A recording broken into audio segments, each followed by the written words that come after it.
ये हमारा ग्रेविटेशनल का अगला question. Figure shows a square base prism, find the net field at the vertex O by the 4 equal masses as shown in this figure. ये एक square base pyramid है जिसका हर side का length मान लेते हैं ए है। ये जो बेस है इसका साइड लेंथ भी ए है और ये जो इंक्लाइन सरफेस है इसका साइड लेंथ भी कॉर्नर का ए है। ये पॉइंट हमारा ओ है जहां पे हमें फील्ड निकालना है। तो सबसे पहले हम क्या करेंगे, यहाँ पे 1 kg का एक पार्टिकल रख देंगे और इस पार्टिकल पे ये जो चारों पार्टिकल्स हैं, ये जिसका चारों का मास m है, ये कितना फोर्स लगाएगा ये कैलकुलेट करेंगे। तो यहां से हम स्टार्ट करते हैं कि जैसे हमने जब 1 किलो का ब्लॉक यहाँ रखा, यहाँ पे अगर 1 kg का पार्टिकल अगर रखा तो ये मास देखते हैं कि कितना फोर्स लगाता है। तो ये जो लेंथ होगा इसका यहां से यहां तक का जो डायगोनल का लेंथ होगा पूरा, ये लेंथ कितना हो जाएगा, √2a। Length of diagonal that is equal to √2a। क्योंकि ये लेंथ a है और ये भी लेंथ a है, ये एंगल 90 डिग्री है, तो यहां से लेके यहां तक का लेंथ कितना हो जाएगा, √2a। तो ये हमारा मान लो r है, तो r हमारा हो जाएगा कितना, l/2, मतलब ये हो जाएगा a/√2। तो ये हमारा साइड लेंथ हो गया, ये वाला लेंथ r, और ये हमारा a है, ये साइड लेंथ भी हमने बता रखा है कि a है। तो ये एंगल जो हमें देखना है, ये एंगल मान लेते हैं थीटा। ये वर्टेक्स से एक लाइन यहाँ सेंटर पे ड्रॉप करे, हमने ड्रॉप किया हमने, क्योंकि रिजल्टेंट फोर्स जो O पे लगेगा वो टोटल ये इसके अबाउट ही, इसी रेड वाले लाइन के लॉन्ग ही फोर्स रिजल्टेंट लगेगा। तो मान लेते हैं ये एंगल कितना है, थीटा। तो ये एंगल थीटा है, तो हम बोल सकते हैं साइन थीटा। ये जो इक्विलेटरल, ये जो हमारा राइट एंगल ट्राइंगल दिख रहा है, ये वाला AC और ये O, ये ट्राइंगल ACO देखना है, C और O, उसमें हमारा ये एंगल जो थीटा हो जाएगा sine theta is equal to r/a, और r हमारा कितना है, a/√2। सो ये हो जाएगा a/√2 इंटू a, तो ये कट के हो जाएगा 1/√2, मतलब sine theta is equal to कितना हो जाएगा, 1/√2। इसका मतलब थीटा कितना हो गया, 45 डिग्री। मतलब ये हुआ कि ये एंगल जो है ये 45 डिग्री है। उसी तरह से ये एंगल भी हमारा होगा, ये भी थीटा होगा। उसी तरह से ये एंगल क्योंकि सिमेट्रिकल ही है, तो ये जो परपेंडिकुलर हम बेस पे ड्रॉप करेंगे वो सभी एंगल 45 डिग्री, ये एंगल भी हमारा 45 डिग्री होगा।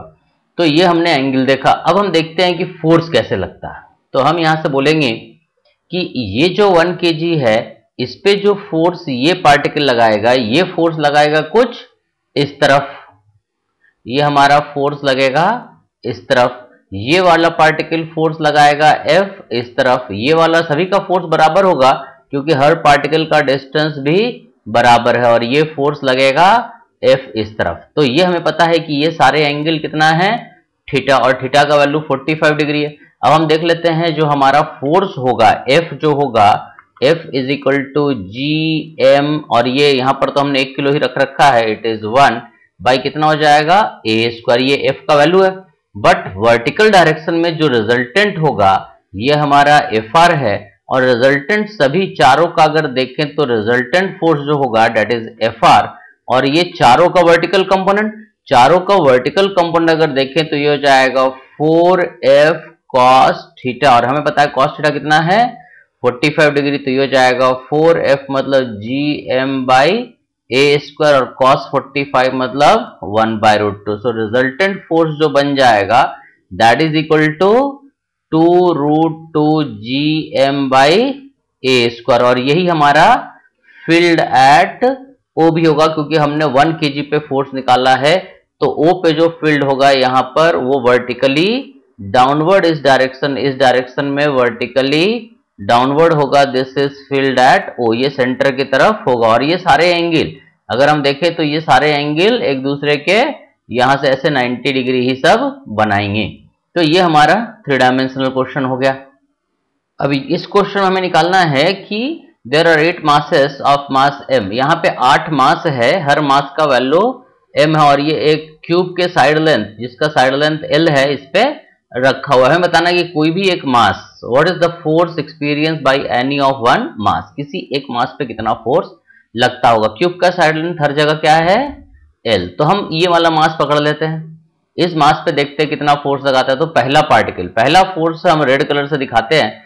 इस पार्टिकल पे जो फोर्स लगेगा F, ये वाला भी फोर्स लगाएगा इधर F, और ये वाला फोर्स लगाएगा इस पे इधर F। मतलब हम इस पार्टिकल पे फोकस कर रहे हैं, इसका फोर्स देख रहे हैं और इसका फोर्स। पहले इन तीन पार्टिकल्स का फोर्स देखते हैं। तो F का वैल्यू जो होगा that is equal to GMM by, ये सेपरेशन कितना है L, ये हो जाएगा GMM बाई L स्क्वायर। पहला हो गया हमारा F। अब इन तीनों फोर्स का जो रिजल्टेंट होगा, ये तीनों फोर्स का जो रिजल्टेंट होगा, ये बॉडी डायगोनल के लॉन्ग होगा।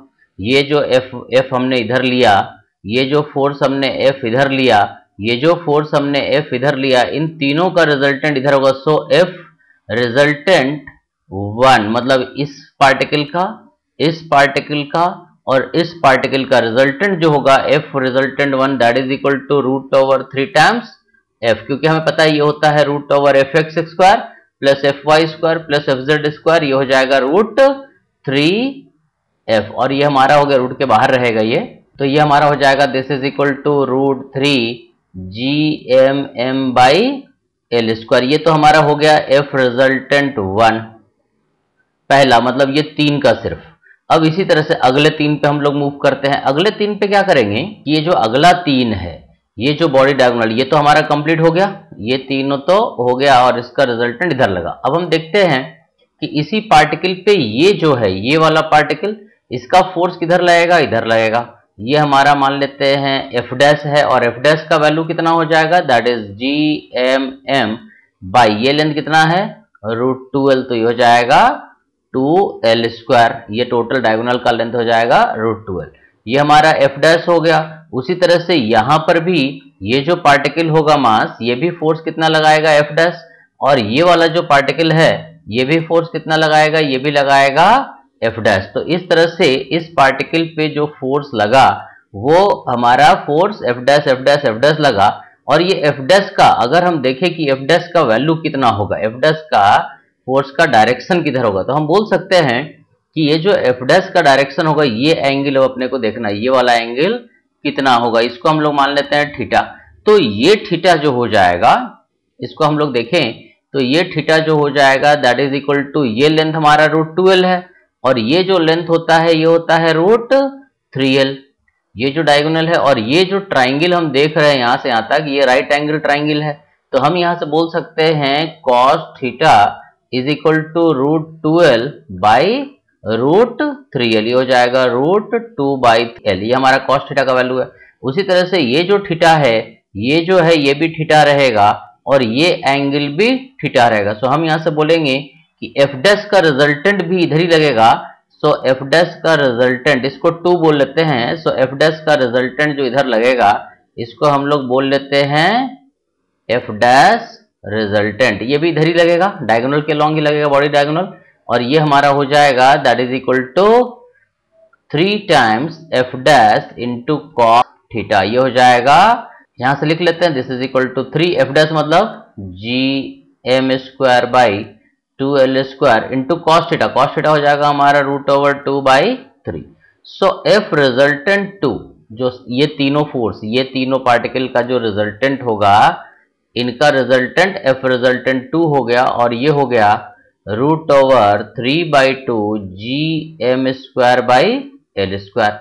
इस तरह से ये दोनों फोर्स का हो गया। अब तीसरा फोर्स, ये अकेला जो पार्टिकल है, ये तो इसको जो खींचेगा वो इधर खींचेगा, और ये हमारा हो जाएगा F3 that is GMM by, ये लेंथ कितना हो जाएगा टोटल √3 है, ये √3L, तो ये हो जाएगा 3L स्क्वायर। तो हम यहां से बोल सकते हैं कि सभी फोर्स का जो रिजल्टेंट लगेगा इधर इधर इधर, तो हम बोलेंगे कि ये सारे रिजल्टेंट जो लगेंगे, इन तीनों का रिजल्टेंट, इसका इसका इसका रिजल्टेंट जो ऑलरेडी हम निकाल चुके हैं। सो F resultant total is F resultant 1 plus F resultant 2 plus F3, और F रिजल्टेंट 1 है हमारा √3 GM square by L square, ये F रिजल्टेंट है हमारा √3 GM square by L square. इस तरह से F2 का रिजल्टेंट हमारा है √3/2, यहां लिख लेते हैं, plus √3/2 GM square by L square,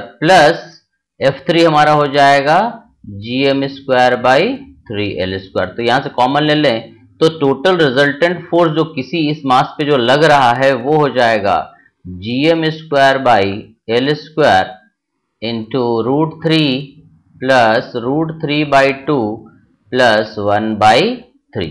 ये हमारा फोर्स का ये एल स्क्वायर है, यहां से हम थोड़ा इसको अच्छे से लिख लेते हैं।